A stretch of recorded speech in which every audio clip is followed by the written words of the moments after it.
Osman, it is an honor and a privilege to introduce to you Babak Taslimi.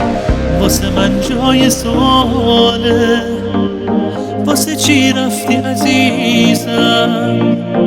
آخه خودخواهی تا این حد، تو به کی رفتی عزیزم؟ من که با احساسم تو رو خوب میشناسم، یه کمی نگاه بکن، یه کمی بشناسم همه احساسم، تو مهمی واسم، تو به من نگاه بکن، یه کمی بشناسم.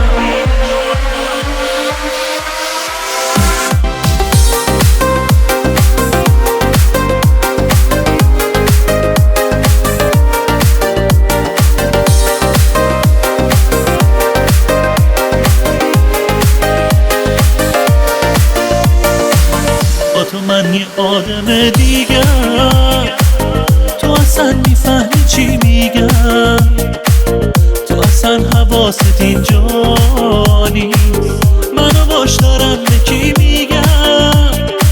یکم از خودخواهیات کم کن عزیزم، یه خورده درکم کن، یا واسه همیشه پیشم باش، یا واسه همیشه ترکم کن.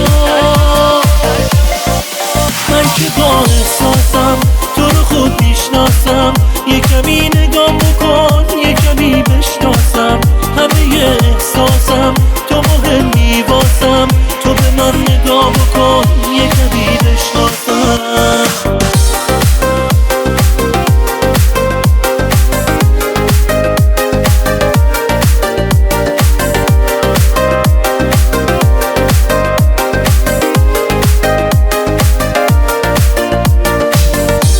میدونی میخوامت، واسه من باتی همیشه، پس چرا به این علاقه بی تفاوتی همیشه؟ من که با احساسم تو رو خوب میشناسم، یه کمی نگاه بکن، یه کمی بشناسم همه احساسم، تو مهمی واسم، تو به من نگاه بکن، یه کمی بشناسم. من که با احساسم تو رو خوب میشناسم، یه کمی نگاه بکن، یه کمی بشناسم همه احساسم، تو مهمی واسم، تو به من نگاه بکن، یه کمی بشناسم.